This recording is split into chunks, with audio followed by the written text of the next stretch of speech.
One actor developed cancer after filming near nuclear fallout and watched colleagues fall ill one by one.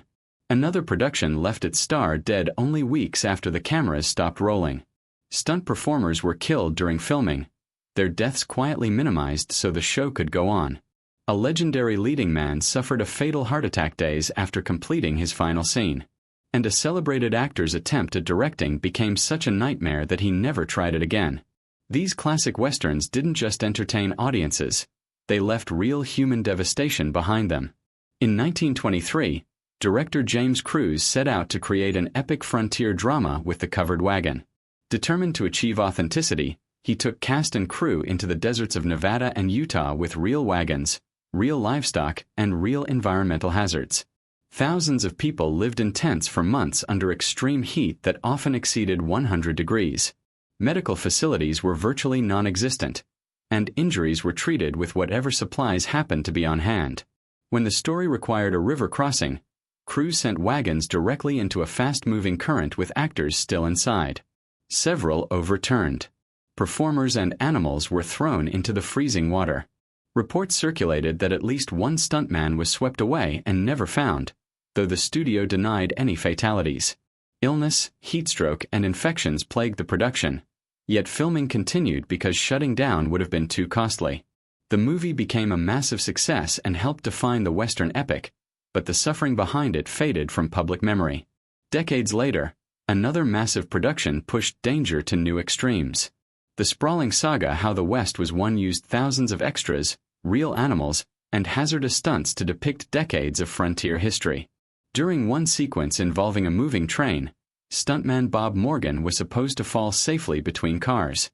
Instead, he slipped beneath the wheels and lost his leg. Cameras kept rolling. In another scene, a raft overturned in violent rapids, trapping a performer underwater until he was pulled out unconscious.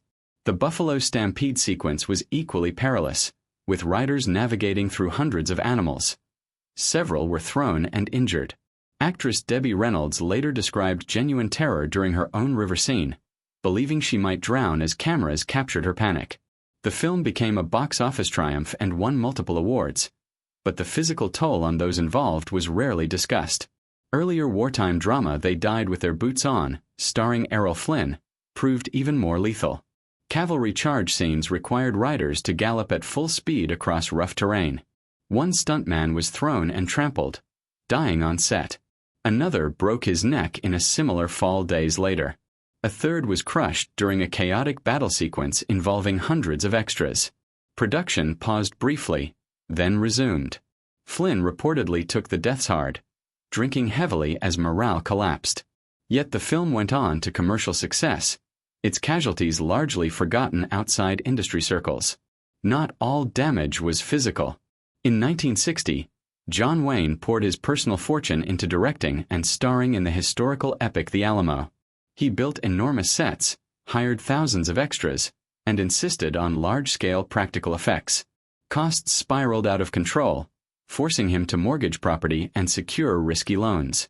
Although the film earned respectable revenue, it barely covered expenses, leaving Wayne in debt for years and forcing him to accept roles simply to recover financially. The stress and disappointment left a lasting mark on him.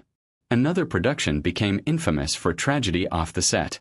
George Stevens's film Giant featured James Dean in what would be his final role. Shortly after completing filming, Dean died in a high-speed car crash at age 24. Director George Stevens had to finish editing while grieving the loss of his young star. Dean's performance, which depicts a character aging into bitterness and isolation, took on an eerie quality knowing he would never grow old himself.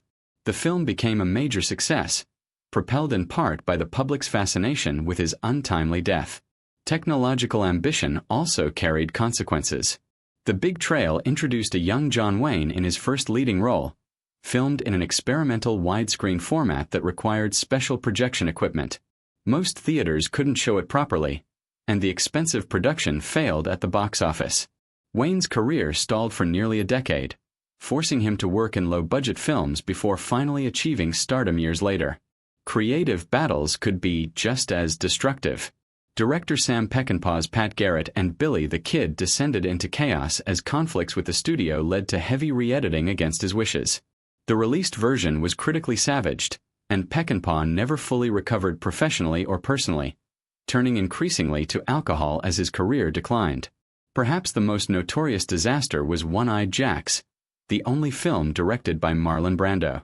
Production ran months over schedule and millions over budget as Brando res-hot scenes repeatedly and struggled to manage the project.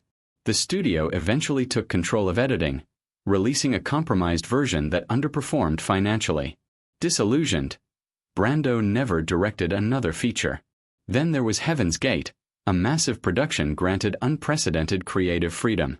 Costs ballooned to catastrophic levels, eventually bankrupting the studio that financed it.